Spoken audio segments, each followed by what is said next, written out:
become a young lady, a student of the pedagogical university. And I would like you to listen to her story. Her name is Marina Igorevna. Yeah? No, just Marina. Just Marina. And now, listen to her. What are the Ukrainian, yet Ukrainian, what are the So today I'm going to tell you about the United States of America, but I'm not going to tell you like general facts, but from my own experience. So I went to the United States this summer, and I stayed there for 3 months, and actually I had a great experience, and I want to share with you some of the facts. So firstly, when I came there, I didn't see like the United States I imagined, but I saw mountains around me, and I was shocked firstly. But was my workplace for 3 months. I worked at the Appalachian Mountains, but they are not far from the New York City. So actually, when we had day offs, we could go there any moment. There were some advantages and disadvantages. Of course, when you stay in the mountains, you feel this fresh air, you see beautiful nature, but sometimes you get bored and you want to go somewhere else. I worked at the Music Heritage Center.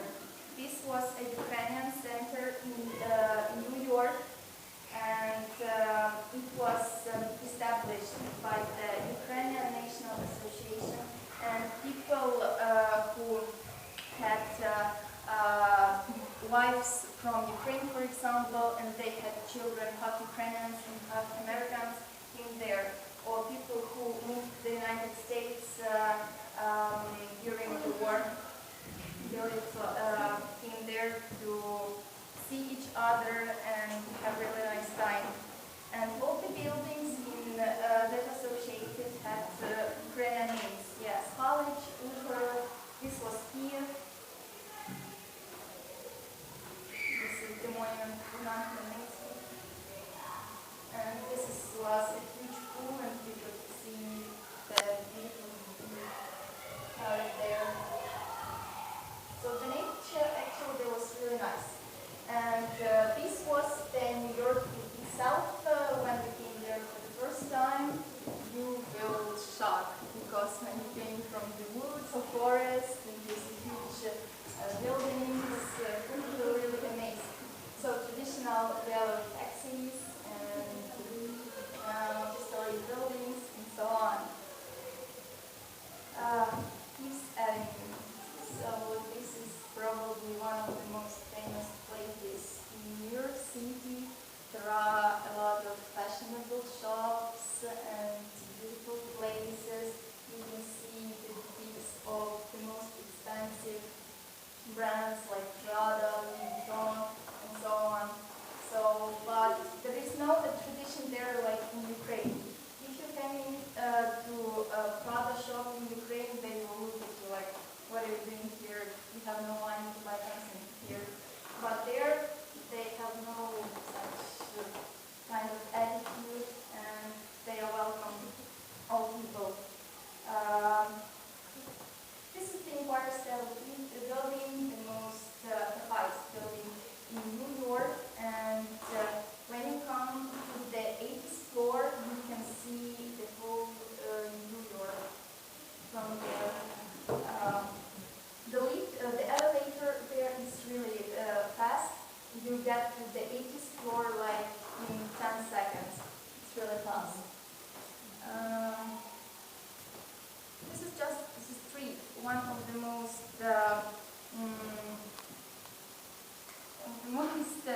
vulnerable features is that you can see American flags like everywhere, on the houses, on the streets, the apartments of people, and just everywhere. They really have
richest cities in the United States, and the wealthiest people live there, and it is really nice and expensive, and that's why New York doesn't want to lag behind, because it is the wealth.